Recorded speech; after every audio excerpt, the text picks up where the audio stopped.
We've done a lot this year, and in this year review, why don't you talk to me about lessons learned? I always say this, and I think it's important to understand, is no one deal is like another. They can be similar in some aspects, but totally different. And every transaction is like a 100-meter hurdle. Oh, I've never heard you say that before. That's good. No, you have, but maybe I wasn't listening. You have to be able to identify the hurdles up front. If you can do that and identify a couple creative ways to get over that hurdle, you're not going to have any problems. And I think the way we do things, we are very formulaic about our purchases. We're very formulaic about our listings. We do the same thing every time. Us was to get the same results where preparation meets opportunity. And I think that's us. So the lesson learned is believe in your process. Believe in your process. I like that. And because I think we get ahead of things, because it isn't an easy business. It isn't easy to do transactions. There is always something. Not the buyer or the seller, it's the agent. If it's not the agent, it's the escrow officer. If it's not the escrow officer, it's the lender. Or it's the title officer, it's the inspector, or an appraiser. Appraisers ruin deals this year. What I always say is 1,000 moving parts to every transaction, and there really are.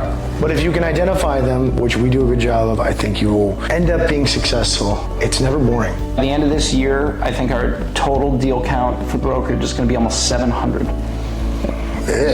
Yeah. And I mean, after that many transactions, to be able to still say with certainty, no two deals are alike. I love doing this now more than ever because it is always interesting and it is always changing. It is always changing. Certainly, we are experiencing a big change in the market right now. We're not in the insane seller's market that we used to be in. No, all the hurdles just got higher. Also, they didn't, because we're not having to write 36 offers for people who are writing 20% over and not getting the deal, which was a whole other set of headaches. I think there's give and take in every single market, and all you can do is be prepared. Have you ever seen the movie Blow?